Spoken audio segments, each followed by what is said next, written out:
Welcome back, my friends. Today we are diving into my new project, the Ohio Class Submarine of the U.S. Navy. First, I want to thank you all. The feedback on my last video was fantastic. It really gave me a boost to keep going and put in some extra effort. So thank you very much and keep it up.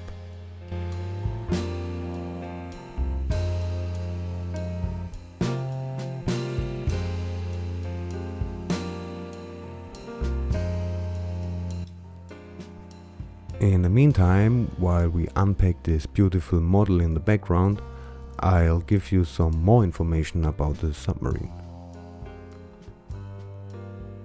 The Ohio class is a class of ships in the United States Navy and comprises the 18 largest nuclear-powered submarines in the United States.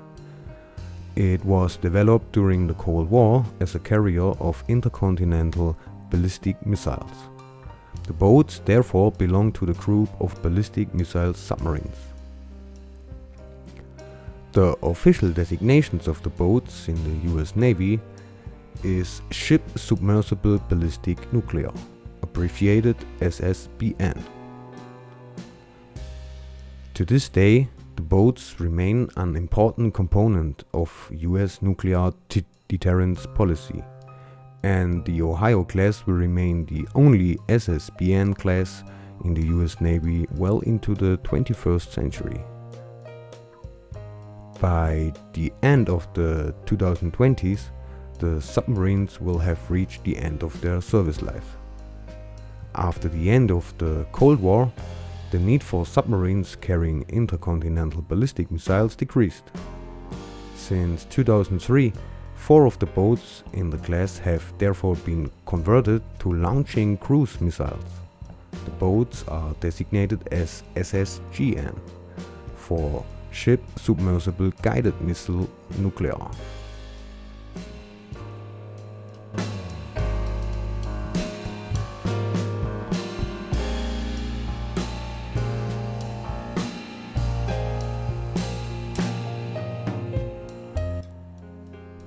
It is 170.69 meters long and 12.8 meters wide. Compared to the Typhoon submarine, it is considerably slimmer but almost as long. It has a displacement of 60,764 tons surfaced and 18,750 tons submerged and can reach a speed up to 46 kilometers per hour. It carries 24 intercontinental ballistic missiles or 154 cruise missiles and has 4 torpedo tubes. In this respect, it is no way inferior to its Russian counterpart, rather the opposite.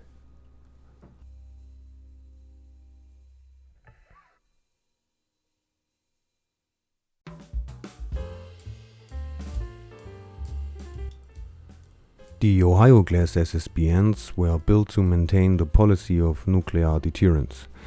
To this end, the submarines sail to designated patrol areas where they constantly cruise, awaiting the order to deploy their nuclear missiles. Because the Ohio-class submarines are the quietest vessels in the US Navy, these patrols are conducted without escort by attack submarines. A patrol lasts 2 or 3 months, followed by 3 or 4 weeks in port for minor repairs and resupply. After that, a new patrol begins. The first units of the class reached the milestone of 50 complete patrol missions after approximately 15 years of service. During a patrol, there are approximately 160 people on board of an Ohio-class submarine. Of these, between 14 and 17 are officers and about 140 are enlisted personnel, including around 15 chief petty officers. These 3 groups have separated quarters as well as their own dining and recreation areas. Enlisted personnel sleep in 3 tiered bunks, 9 men per room, while officers share rooms with 2 or 3 men each. Only the commanding officer and the executive officer have their own private cabins. And with that, I would say enough information for now.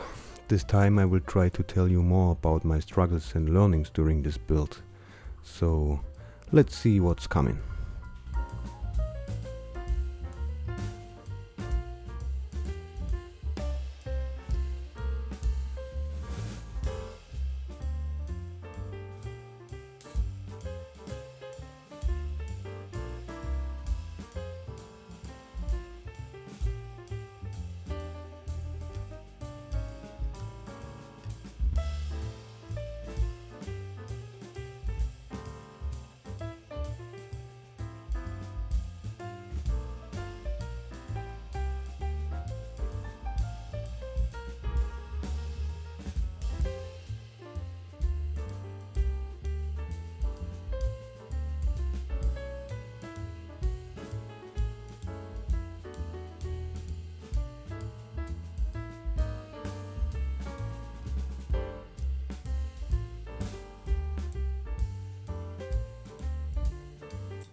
Assembly was quite easy, nevertheless it was time consuming. This time you have to make 4 more missile silos. However, only the lids, because the silos themselves are only hinted at this time.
This kit also included 2 helicopters.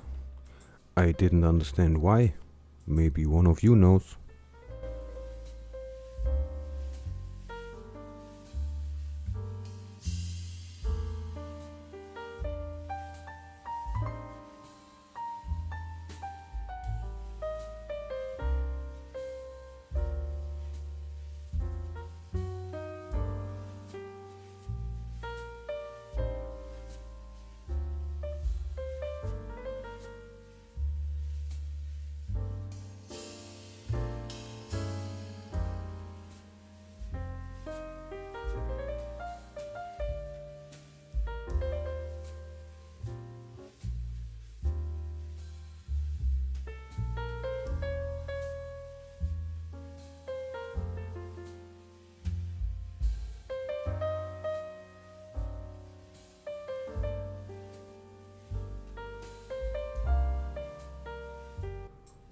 Here we are now at the covers for the missile silos. First we have to assemble them, and then we encounter the first problem.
Each missile silo has 2 holes.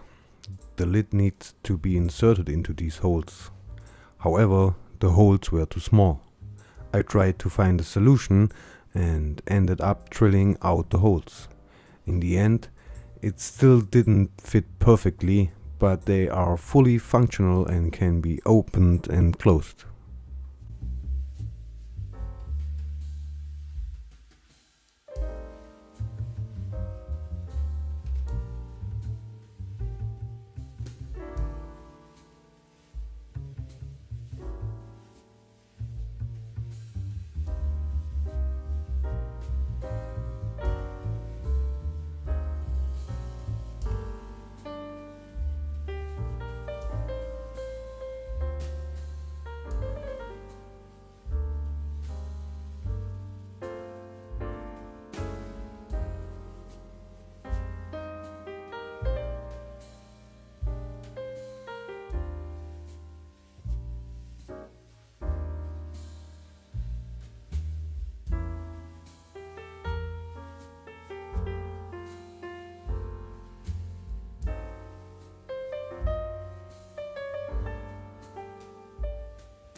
Now I'm trying to seal some gaps and cracks in the model with Revell's Blasto filler.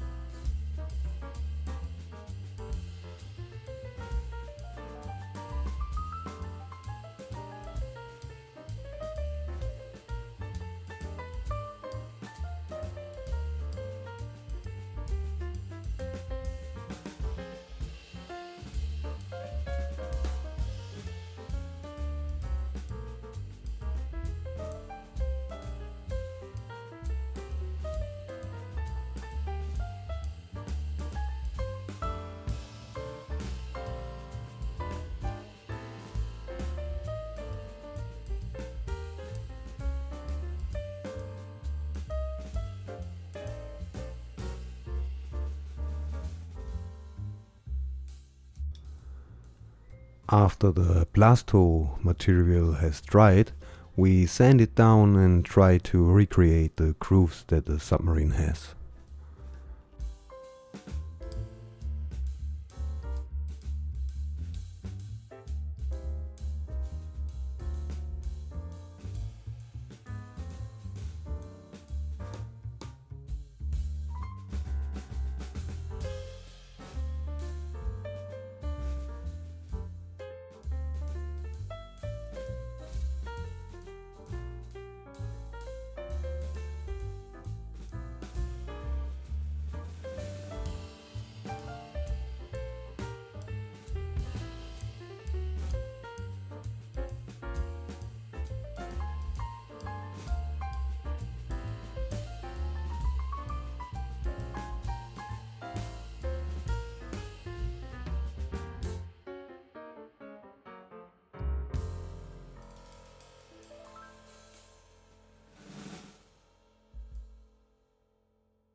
Here I'm preparing the submarine so that it will be easier to handle later when painting it.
After we applied the black primer and it had dried, I had the feeling that I wanted to paint the top of the submarine in a dark blue.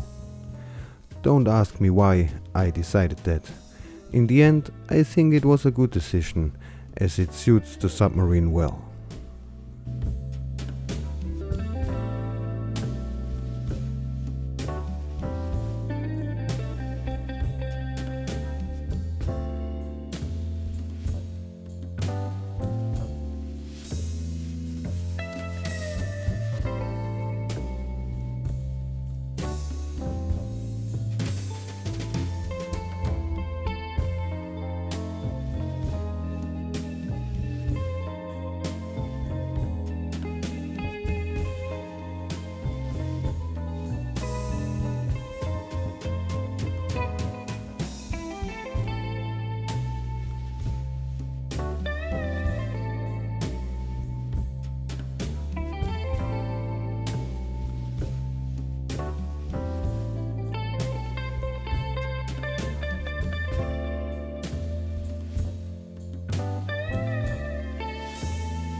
After my sloppy masking job on the Typhoon submarine, I wanted to do better this time.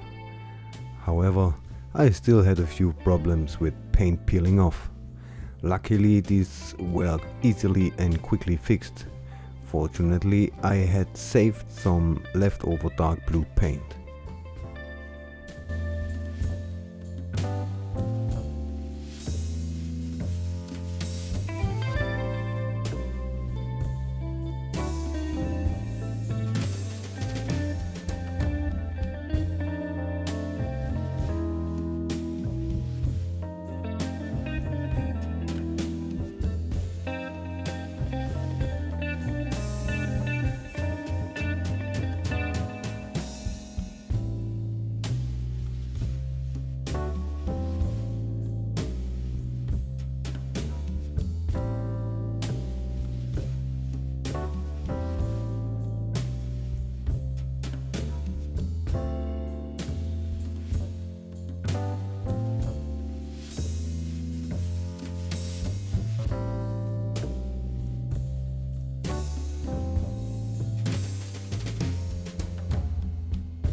Now let's do the decals.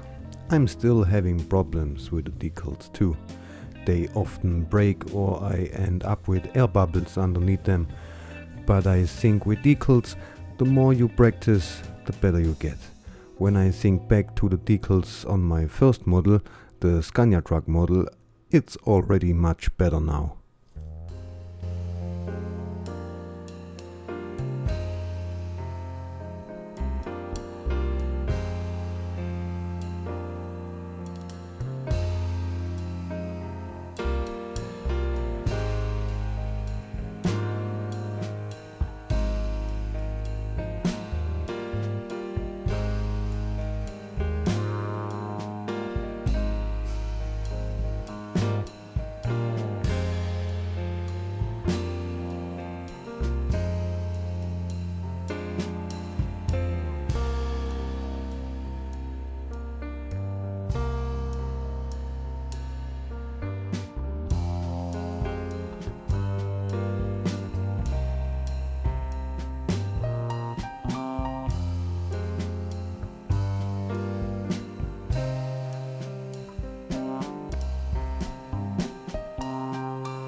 After applying the decals, there's still quite a bit of hand painting to do.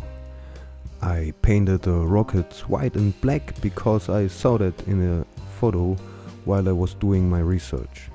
I simply painted the helicopters the way I thought they looking good. In general, my paintwork isn't necessarily authentic or based on reality.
After applying a first coat of matte clear varnish, we move on to the weathering. And oh man, I'm conflicted here. First, I have to mention that I'm not a submarine specialist at all. Before building these two models, I had never dealt with submarines at all. I probably could have done more research, but I had a pretty clear idea of how I wanted the submarines to look. I think I nailed it perfectly with the Russian submarine. I wanted that exaggeratedly dirty look. I'm very happy with it. I wanted to create a similar look here, but without the white. What came out of it leaves me divided. Looking at it up close, I don't like it quite as much this time. It's too dark. But when you look at it from a distance and the Russian submarine is next to it, then I'm very satisfied with my results.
And now we're slowly coming to the end. You'll now see a few more shoots of the finished model and a visual comparison of the two submarines. Please feel free to tell me what you think of this project. And next time we meet, we're going in a completely different direction. We'll be building one of my dream cars together. This will require some new techniques, and some techniques like weathering won't be necessary. But one day we'll build something where it will be needed again, because I'm not planning on specializing in just one type of model. I want to try out as many different things as possible. So guys, if you liked the video, please leave a like and subscribe. I wish you all the best and have a great day. Goodbye.